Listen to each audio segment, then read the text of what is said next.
first of all, the bed is super comfortable. Yeah, it's a full-size bed, and it's, I think, about like 3-4 inches thick.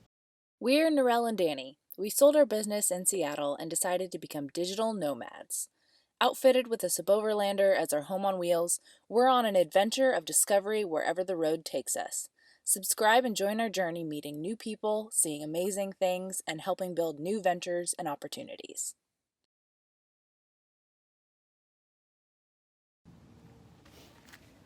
Okay. So, we've been living in this thing, what, about 3 months now?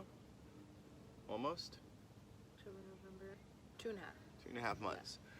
So we also spent about a month at that time with friends and family, but also kind of halfway still staying in the Suboverland. And yeah, with some places they like didn't have a spare room, and so we would just sleep in the car, but like hang out with them during the day.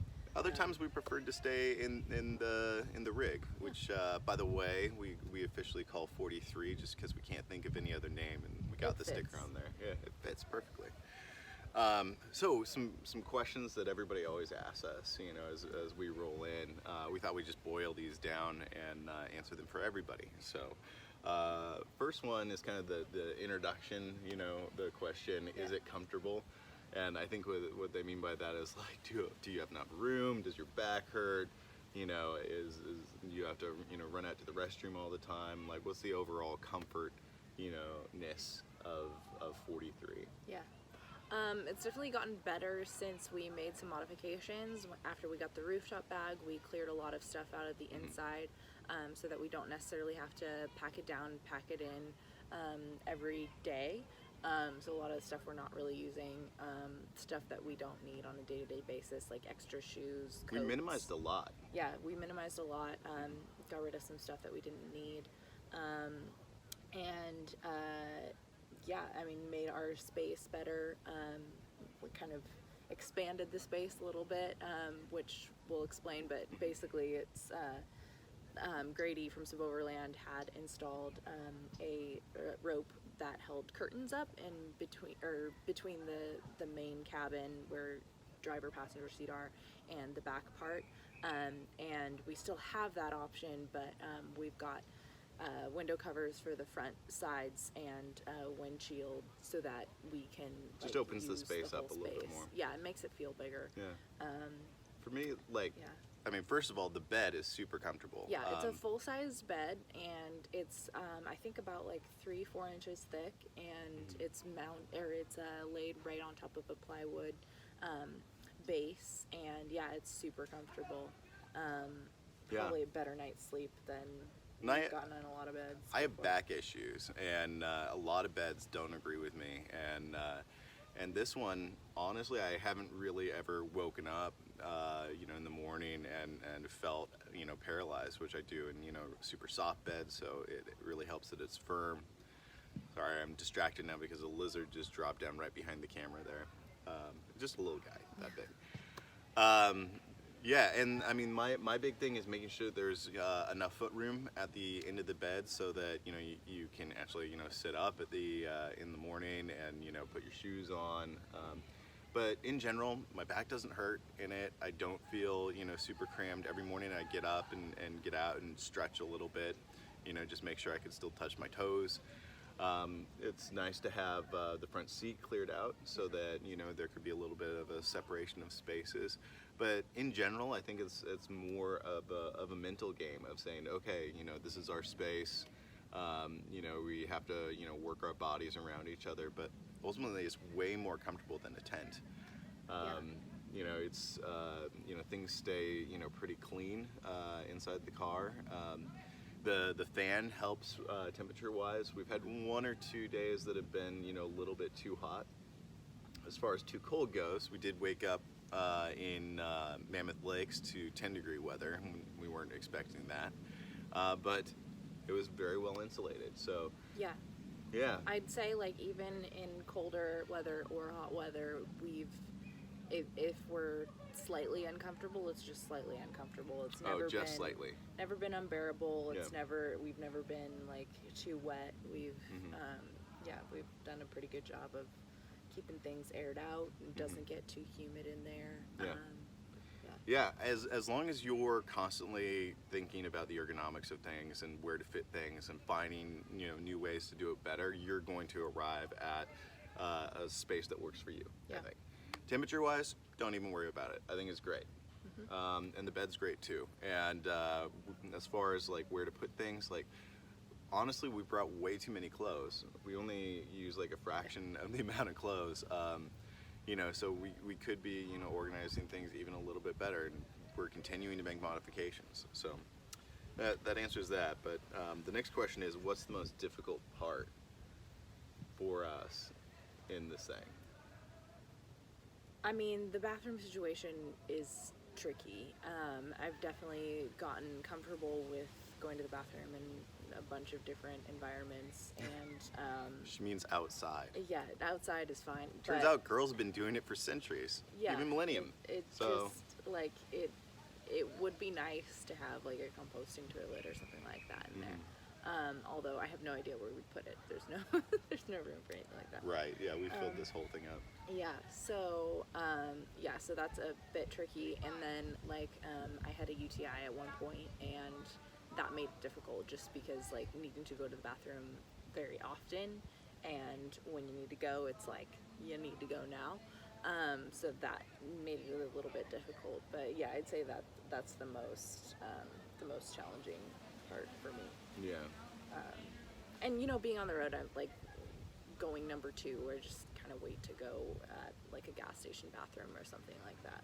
For me, it's the biggest issue when it's like freezing cold outside, or you wake up and you want to go to the bathroom, or you don't necessarily want to, you have to, and but you don't want to get up.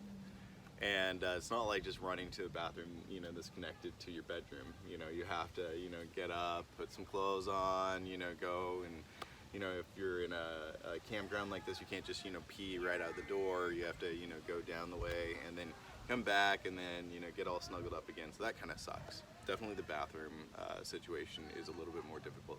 I would say past like 4 or 5 nights, we didn't cook dinner because it was pouring rain out here. And I was like, well, we have plenty of, like dry food that we can eat. And it would have been nice to have something hot, but, it just wasn't worth getting out and opening up the back and setting up and, getting all wet. So, yeah, that's probably one of the downsides, I would say, is having to cook outside. So we've been kind of looking around for things that we could get, like, a hot plate inside, like a college dorm or something. Maybe something they could boil water inside. These are, some of the modifications we've been thinking of, but also don't really know what the, power capacity is of the battery quite yet, and what's compatible with it. So it's something that we're constantly exploring. Other than that, in the morning, I try, if I wake up before she does, I tend to just crawl over the fridge and go into the front seat. And I got my whole setup there. I could work for a couple of hours the other day, worked for like 3 hours and then went back to bed. But yeah, I mean, as long as you're limber enough and small enough, and I'm not, a small guy. I'm, 6 foot, 210 pounds, and but I could crawl through there, just fine once I figure out how to negotiate it. But yeah. So then the next question that we've gotten asked a lot is, what happens when we fight? So It happens. It does happen, yeah. And I don't know. You lead on that one. Well, to start with, I mean, for all of our relationship, I think we've done a pretty good job of like arguing reasonably, That's where true. like we disagree on something and we talk through it. It's not like we don't yell at each other and have like throwing things type fights. So most of the stuff that we've had like on the road has been disagreements about like whether we should camp in spot A or spot B, or whether we should like keep driving for another hour or camp now kind of thing. So some of that stuff, or like, What was that? What were we fighting about when, if you guys saw the episode where we saw the things at night, and Yeah, the bighorn sheep bighorn in Death sheep. Valley. Yeah. We had a disagreement that night, and Danny went for a walk and Yeah. ran into bighorn sheep. Right. So when you get into a I don't remember fight, what that take a is. walk and then find bighorn sheep, and then get distracted with the fact And then that you don't remember what you don't were know fighting what it was that you were fighting about because you don't know what kind of creature you just discovered. Yeah.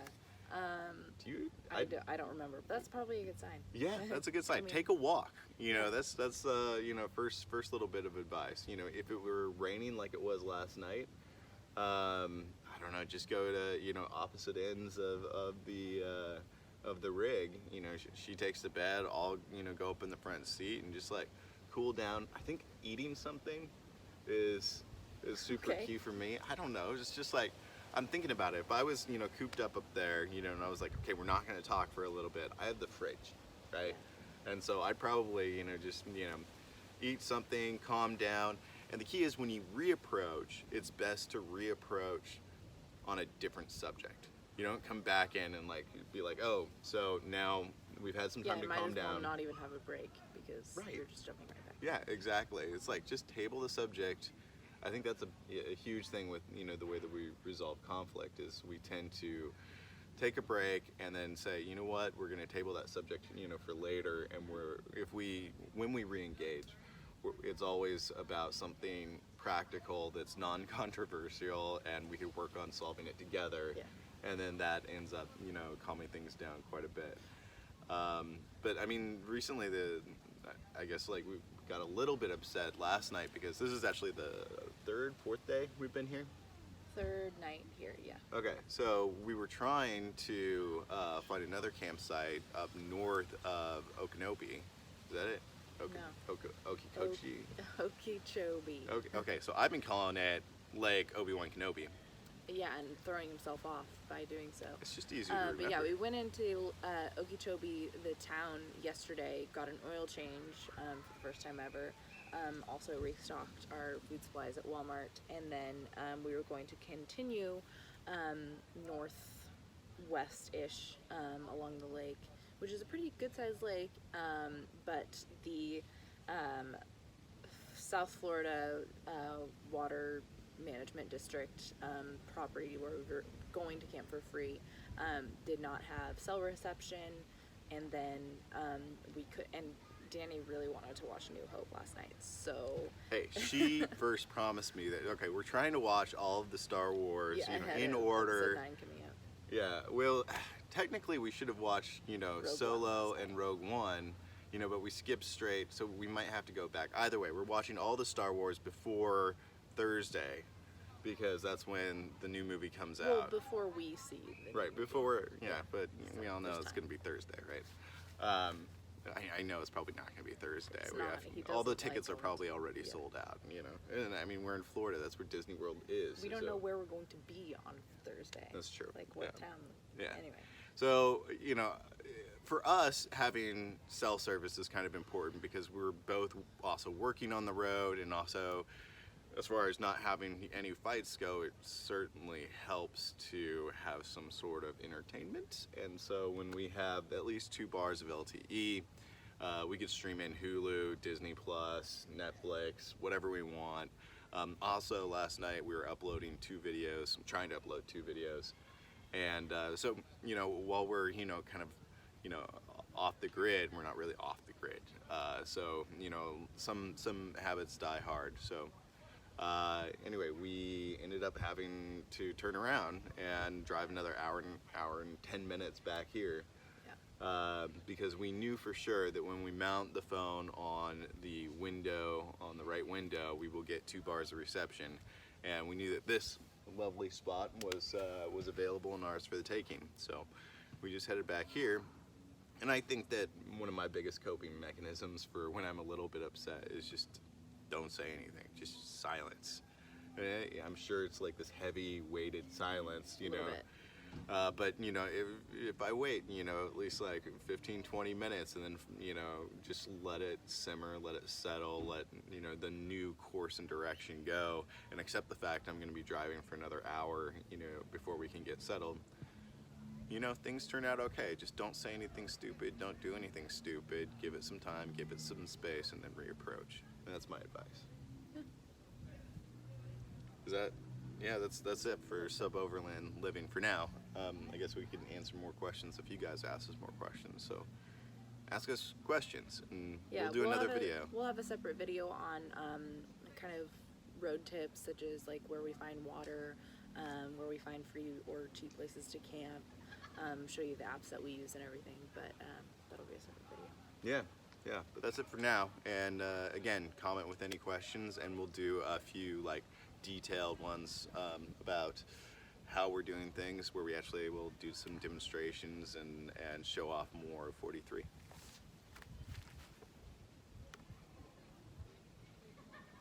All right. It's awful. Oh yeah. Seriously? Yeah. So we just had 13 shots of moonshine of different kinds and feel good.